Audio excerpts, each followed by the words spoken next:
Атың Айжан беле? Ооба. Меники Азат. Столго отурбай деле таанышсаң жакшы болмок. Сурак бүткөндөн кийин Азатты машинеден бир нерсе алып келип берчи деп жумшап жиберди да мага тике карады.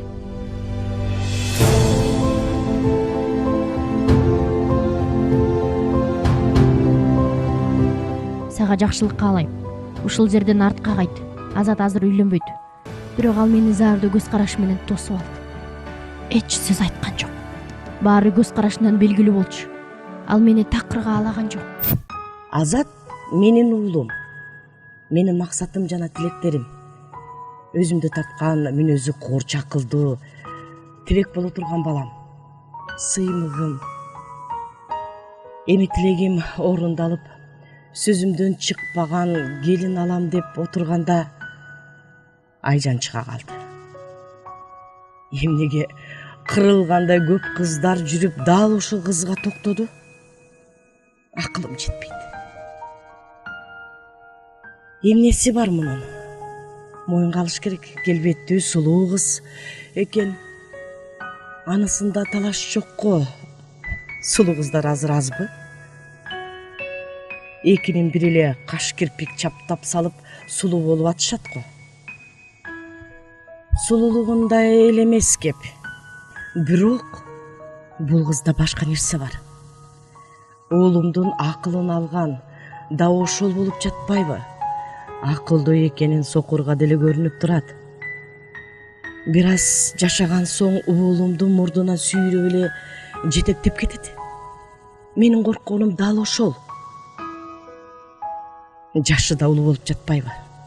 Мага тарбияга көнө турган жаш, уулумдун сөзүн эки кылбай турган келин керек эле. Бирок болбоду. Азат бир айтканын бербей туруп алганы бар эмеспи? Ошон үчүн аны акырындап көндүрүшүм керек эле. Бирок келин акылдуулук кылды. 2 айдын ичинде кантип акылын алды, ким билсин?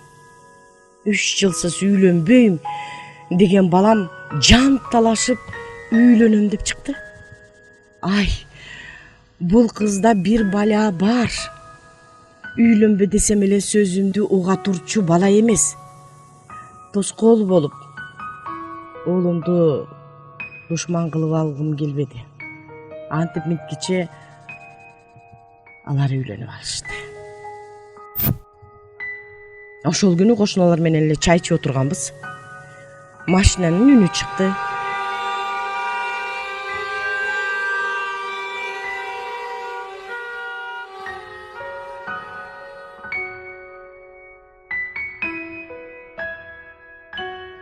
Дарбаза алдына туруп калды. Эмне болуп кетти деги чекти эле жүзү жаркыраган Азат Айжанды колунан кармап алдымда турду. Апа, биз келдик. Келиниңиз келди. Энтип алдымда турган баламдын назарын сындыра албай майышып токтодум. Эмнеге кабар бербей кое тургула дебедим беле? Жоолук сал эми келиниңе деп мага бирөө ак жолугун кармата койду. Салбайм, бириң салып койгула.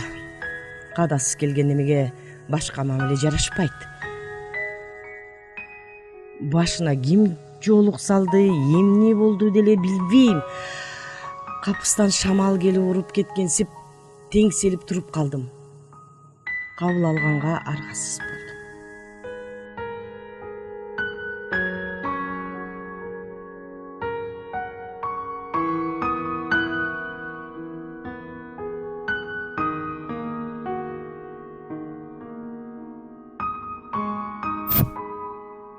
Келиним менин уруксатым жок келди. Балким ушул үчүн аны аябай жаман көрдүмбү, билбейм. Бирок көргөнгө көзүм жок эле. Эртең менен жүгүнүп жатса да алкаганга сөзүм жок. Бурулуп кеттим. Сунган чайын алгым келбейт. Бирок кандай болгон күндө да экөө менин абалымды капарын албагандай бактылуу эле. Тим эле Азаттын машинасынын үнү чыккандачы үйдөн жүгүрүп чыгат. түнү менен жоголуп кеткен балам азыр жөө-жөөсүн айланган күрт тооктой эле келинчегинин айланат да турат. Келиниңиз эми жумушка чыга берсин, Эмне? Үйдө тургандан тажаптырбы? Эмтен эле.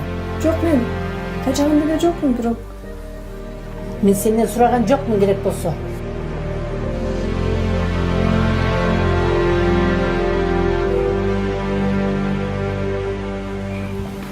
Апа. Бар эле эс калгандай боло бермек беле. Бул менин жашоом го, апа. Сага деген ушул жашооду ким түзүп берди сага? Айжан, Оозуң бар эле айжан болуп калыптыр го сеники. Эмитен эле. Албетте, тарифим дагы сонун болуш керек. Сонун тарифи толук 40 гигабайт интернетти каалашынча колдон. Билайн баары оңой. тоңсуз. Чынында мага Айжандын эмнеси жакпайт. Тыкан, тайнысы баардык ишти үйлөткөнү көрүнүп турат.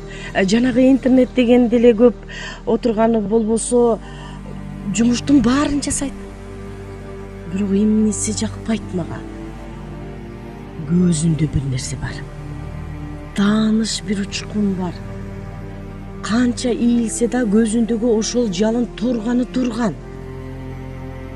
Мага бул өлсө да баш ийбейт. Эртең эле бүйөөсүн чүлүктүп жетелеп алат. Мына, азыр эле жактап болбой калбадыбы? Эртеси Айжан менден суранбай эле Азат менен жумушка кетип калыптыр. Таптакыр эле чалкаман кетти.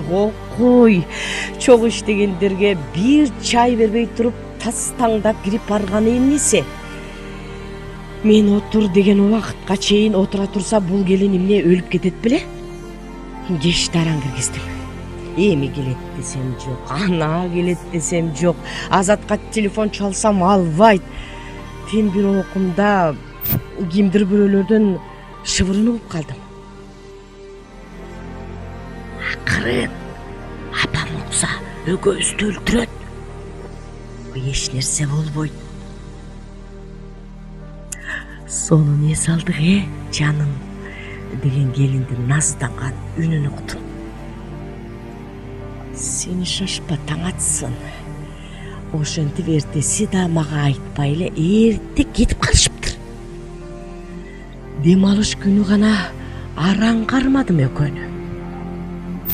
Силерге эмне болду? Жаңы келген келин өз башынча болуп тастанбай эле жумушка чыгам деп кичине када салты болот да, анда эле жумушка чыкканмын. Бирок баары бир экен. апа, бул жерде Азаттын күнөөсү жок. Ал мен барган жаш коллектив, ал эч нерсе делебейт алар. Долбооруну бүтүрүшүм керек. Азат, буга сен айтып көрөсүңбү? Экөөбүз сүйлөшкөндө сөзгө аралашпай жүрсүн. Мындай эле өзүнүн ою бар да. Өзү айтсын.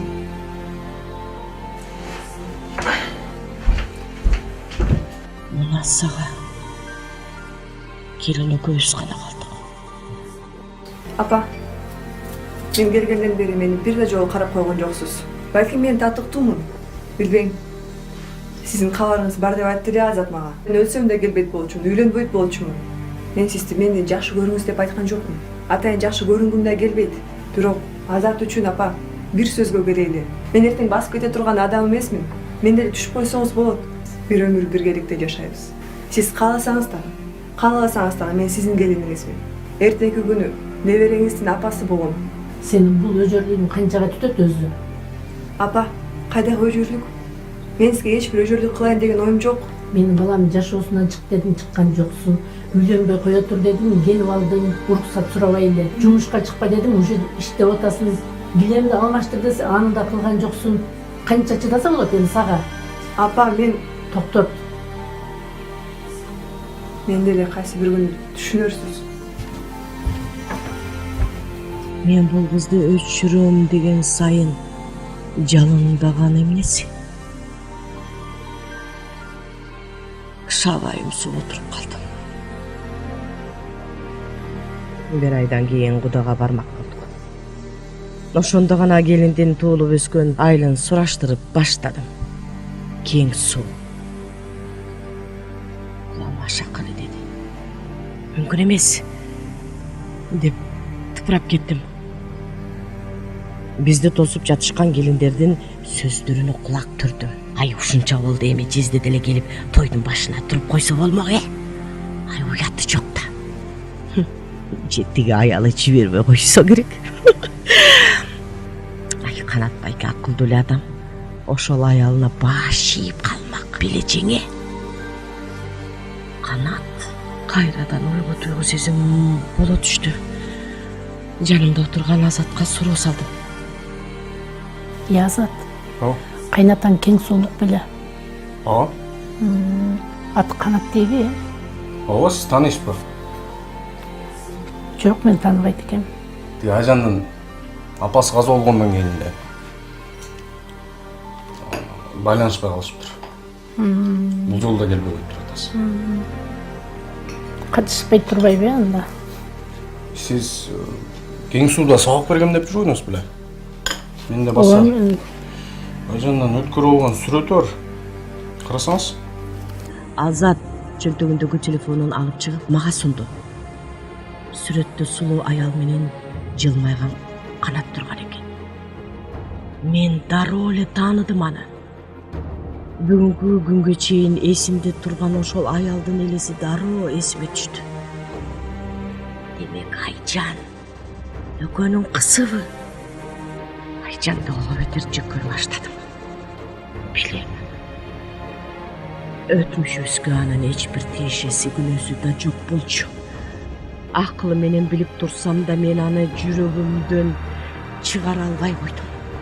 Канаттын кызы экенин билгенимде аны уулум менен жашатпай турганымды сездим. Менин сүйүктүү уулум бул аялдын жеми болот канти. Эмне кылып мен ажыраштырышым керек? Башында эле бир белгисиз салкындык бар болчу, эми ал өөрчүп кетти. Кээде атай элега оор болсун үчүн кайсы бир нерселерди ойлоп тапчу болдум. Ага берки улуу келинимди атаандаш кылып баштадым.